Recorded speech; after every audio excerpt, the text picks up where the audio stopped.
عن علی رضی اللہ تعالی عنہ قال سمعت رسول اللہ صلی اللہ علیہ وسلم یقول لا تکذبوا علی فإنه من کذب علی فلیتبوأ مقعده من النار. عن سلمة بن الأكوع رضی اللہ تعالی عنہ قال سمعت النبي صلی اللہ علیہ وسلم یقول من يقل علی ما لم اقل فلیتبوأ مقعده من النار. حضرت امام بخاری رحمۃ اللہ علیہ نے ایک ہی مضمون کی دو احادیث تھوڑے سے الفاظ کے تغیر کے ساتھ دو صحابہ کرام سے روایت کی ہے. پہلی حدیث ہے حضرت مولا کائنات علی المرتضیٰ شیر خدا رضی اللہ تعالیٰ عنہ سے مروی ہے. آپ فرماتے ہیں کہ میں نے نبی پاک کو فرماتے سنا کہ میرے اوپر جھوٹ نہ باندھا کرو، جو میرے اوپر جھوٹ باندھے گا وہ اپنا ٹھکانہ جہنم میں بنا لے. دوسری حدیث حضرت سلمہ بن اکوع رضی اللہ تعالیٰ عنہ سے مروی ہے. آپ فرماتے ہیں کہ میں نے اللہ کے نبی کو فرماتے سنا کہ جو میرے اوپر وہ بات کہے جو میں نے نہیں کہی تو وہ اپنا ٹھکانہ جہنم میں بنا لے. اب ہمارے ہاں یہ بات عام ہو چکی ہے کہ کوئی بھی اچھی بات ہے نا ہم کہہ دیتے ہیں اور جی اللہ پاک نے نہیں قرآن پاک سے فرمایا اور جی حضور پاک نے انج نہیں فرمایا جی، حالانکہ وہ بات ہم نے نہ پڑھی ہوتی ہے نہ مستند ذرائع سے سنی ہوتی ہے. ہر اچھی بات کو ہم اللہ کے نبی کی طرف یا اللہ کی طرف منسوب کر دیتے ہیں اور یہ کہنا شروع کر دیتے ہیں کہ انہوں نے یہ فرمایا. تو جو شخص یہ کرتا ہے فرمایا وہ اپنا ٹھکانہ جہنم میں بنا لے. بغیر تحقیق کے کسی بات کو حدیث کہہ دینا سخت گناہ ہے. یہ کیا ہے؟ سخت گناہ. سننے والے کو تب گناہ ہوگا کہ جب سننے والے کو پتا ہے کہ یہ بندہ سنانے کا اہل نہیں. یعنی آپ کو پتا ہے کہ ایک جاہل کٹا آ کے آپ کے سامنے کھڑا ہو گیا ہے اور وہ کہتا ہے ہاں جی میں تقریر کرنے لگا سنیا جائے.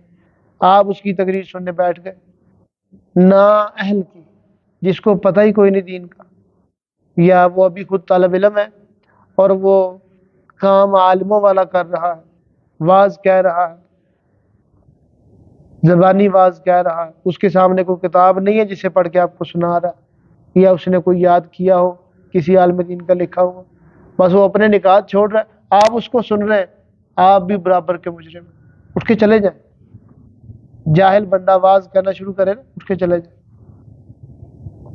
نیم حکیم خطرہ ہے جان تو نیم ملا خطرہ ہے ایمان. ایمان بچانا چاہیے. ایمان طالب علم کا کام نہیں ہے کہ وہ دین کا مبلغ بن جائے. ہاں کسی عالم دین کا لکھا ہوا مینو عن پڑھ کر سنائے یا اس کو اچھی طرح رٹ لے، ایک لفظ نہ اس کو بھولے، وہ سنائے وہ ٹھیک ہے، لیکن وہ اس کا اپنا خطاب تو نہیں نہ کہلائے گا.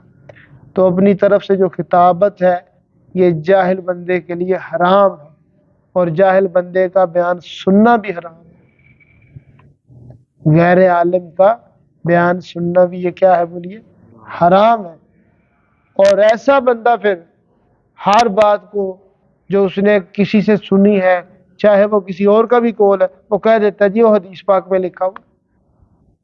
اور کل پرسوں میں ایک جگہ پہ نماز میں نے پڑھی تو اس کے بعد مولوی صاحب لگے ہوئے تھے، انہوں نے حدیث وہ بیان کی کہ اولاً تو اس کا وجود ہی کوئی نہیں، ثانیاً انہوں نے کہا جی بخاری شریف میں لکھی ہوئی. اب میں بخاری پڑھانے والا میں پریشان کہ میں بخاری پڑھاتا ہوں، بخاری میں نے تو نہیں پڑھی. میرا ارادہ تو بنا کہ میں اس سے پوچھوں حضرت صاحب یہ بخاری شریف میں وہ مقام مجھے بھی بتا دیں، میں بھی ڈھونڈ لوں، میرے علم میں اضافہ ہو جائے. اور میرے نماز پڑھتے پڑھتے وہ اپنا جو 2-4 منٹ اس نے لگانے تھے لگا کے چلا گیا، ملا ہی نہیں دوبارہ. تو کہنے کا مقصد کہ نام حدیث کا باقاعدہ آپ کو بتائیں گے اور جی حدیث کی فلانی کتاب میں لکھا ہے، لیکن وہاں نہیں ہوتا. کیوں؟ جس حضرت صاحب کی آپ تقریر سن رہے ہیں وہ اس قابل ہی نہیں ہے کہ بخاری پڑھ سکے. یہ ہے بخاری، یہ عربی میں ہے. جس کو اوپر سے دیکھ کے عربی کا ترجمہ کرنا نہیں آتا وہ کیسے کہہ سکتا بخاری میں لکھا؟ ہاں یا تو یہ ہوگا اس نے کسی کا لکھا ترجمہ پڑھا ہے، اور ترجمہ بھی نہیں پڑھتے. افسوس اس بات کا ہمارے